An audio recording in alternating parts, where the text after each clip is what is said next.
ये बिल्कुल ईद का राजनीतिकरण भी है और कट्टरपंथी मौलानाओं की चाल भी है, और ये उसका टूल बनते नहीं है।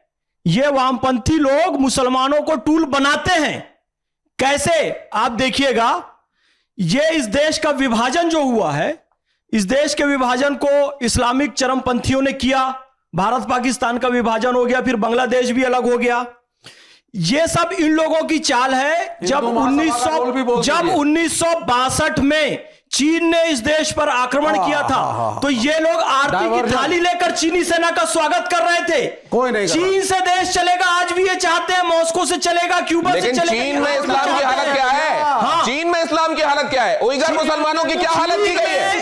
चीन में मस्जिदों को उड़ाया जा रहा है, कुरान शरीफ का अपमान किया जा रहा है, दाढ़ी नहीं रखने दिया जा रहा है, टोपी नहीं रखने दिया जा रहा है, और यहां पर आकर ये बताते हैं मुसलमानों के शुभचिंतक है, हितचिंतक है। ये दोहरा मापदंड अपनाते हैं, हमेशा अपनाते हैं। अब एक मिनट, आप चीन गए? अरे आप चीन गए हैं? चीन गए हैं?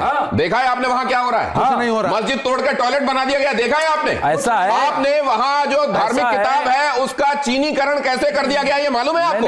और ये तो पता नहीं कितना, ये वामपंथी कितने हैं। अगर आपको चीन के बारे में ये पता नहीं है, विवेक श्रीवास्तव, आप किस दुनिया में रहते हैं? विवेक श्रीवास्तव, देश को अमेरिकी मीडिया और अमेरिका की कॉलोनी ना बनाएं, अमेरिकन प्रोपोगेंडा को यहां ना बेचें। भाई देश मौत से तुंग की विचारधारा से नहीं चलेगा। लगाए हुए नहीं दिख रहे हैं, लेकिन कंप्लीट चाइनीज चश्मा लगाया हुआ आपने। हाँ। ये हिंदू ग्रंथों को रटाया उच्चारण करने से भारत में आपने क्यों नहीं रख दिया? उसकी जरूरत नहीं है। आपने क्यों नहीं रख दिया?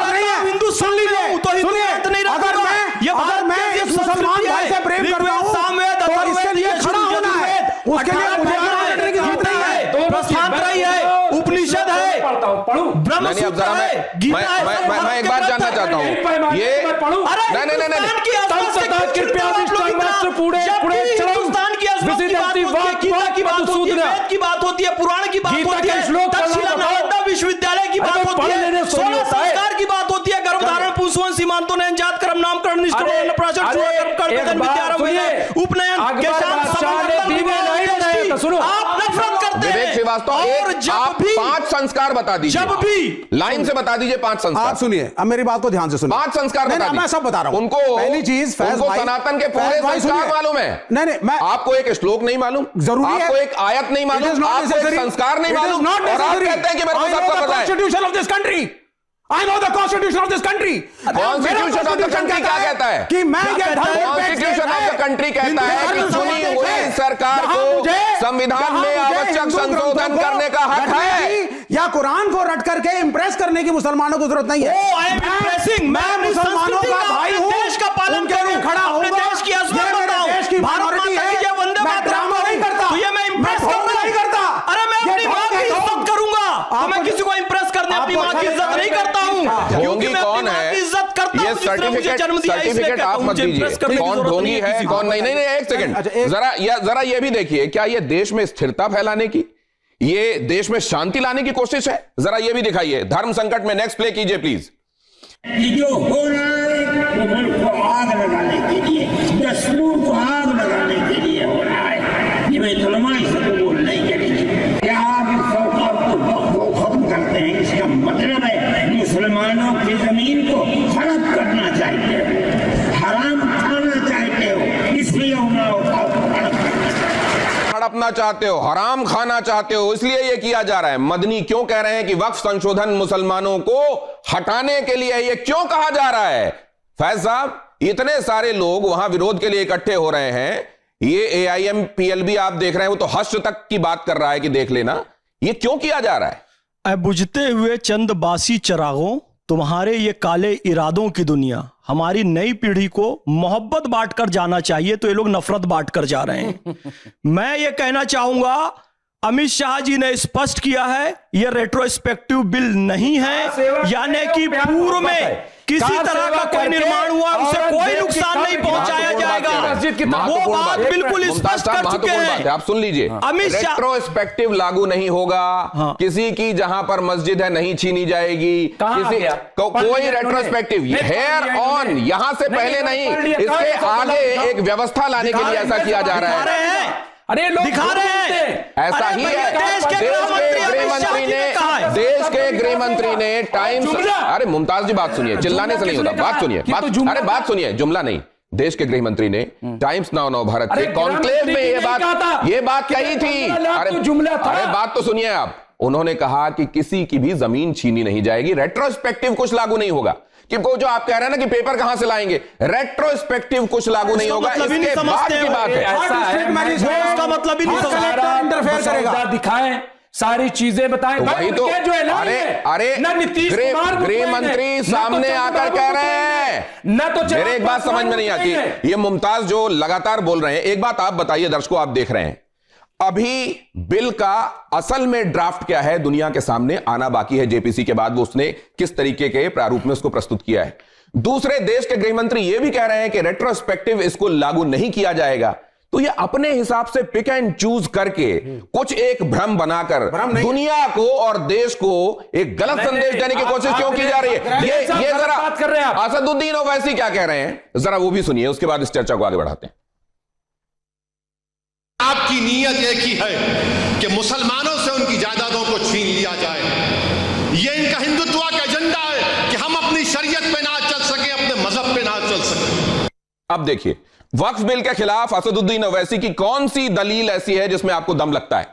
इससे मस्जिदें कब्रिस्तान छिन जाएंगे, ये एक विकल्प। दूसरा, यह मुसलमानों के धार्मिक मसले में घुसपैठ है। या फिर तीसरा, बैरिस्टर ओवैसी पढ़े लिखे दिखते हैं लेकिन असल में बहुत बार वो बरगलाने का काम करते हैं। आपकी निगाह में क्या है? बिल्कुल, ये बैरिस्टर ओवैसी बरगला रहे हैं और मुसलमानों का इस्तेमाल कर रहे हैं, गलत और गंदा इस्तेमाल कर रहे हैं। मैं मुसलमान भाइयों से गुजारिश करूंगा, हमारे देश के गृह मंत्री जी कह चुके हैं, और ये हिंदुत्व का जो एजेंडा है, कह रहे ना, हिंदुत्व का ही एजेंडा है, जिसके कारण पाकिस्तान और बांग्लादेश बनने के बाद भी सबसे ज्यादा मुसलमान भारत में रहते हैं, सबसे ज्यादा मस्जिदें भारत में हैं। वो ये क्यों माने कि आप जो कह रहे हैं वो सही है और ओवैसी जो कह रहे हैं वो गलत है? क्योंकि इनका खुद का कहीं ना कोई मफाद छुपा हुआ है, ओवैसी का मफाद छुपा हुआ है। कई सारी हो सकता है इनकी जमीनें वक्फ की जो लोग कब्जा करके रखे हुए हैं, मुस्लिम पर्सनल लॉ बोर्ड के लोग कब्जा करके रखे, वो सब छीनने वाला है। ट्रांसपेरेंसी आने वाली है, कलेक्टर के पास जाने वाला है, कोर्ट के पास जाने वाला है मामला, सब कुछ ट्रांसपेरेंट हो जाएगा।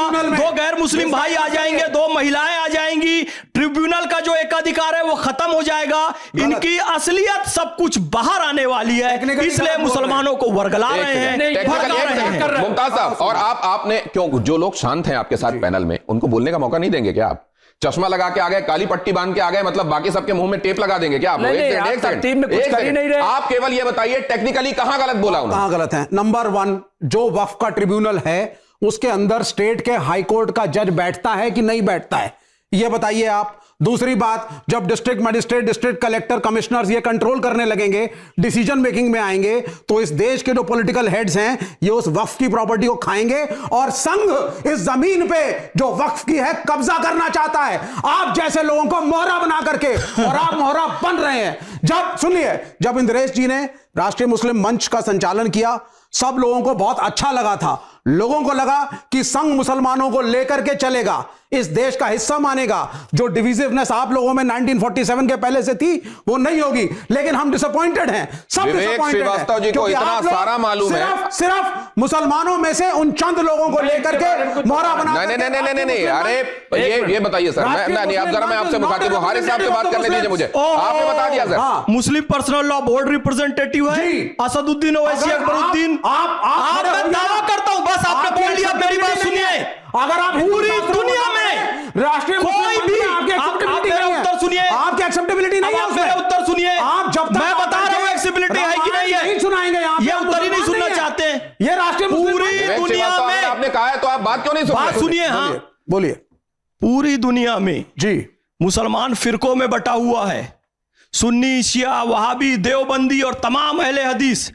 इन सबको एक मंच पर लाने का काम लखनऊ सम्मेलन में मुस्लिम राष्ट्रीय मंच माननीय इंद्रेश जी की कयादत में हुआ। नहीं तो आज भी सुन्नी शिया के नाम पर दंगे और फसाद होते हैं। ये काम संघ ने किया, ये काम माननीय इंद्रेश कुमार जी ने किया। और हमें गर्व है इस बात का कि हम हिजबुल मुजाहिदीन, लश्कर तोयबा, माओवाद, इंडियन मुजाहिदीन, लश्कर-ए झांवी और बोको हराम संगठन के सदस्य नहीं है जो देश को तोड़ता है।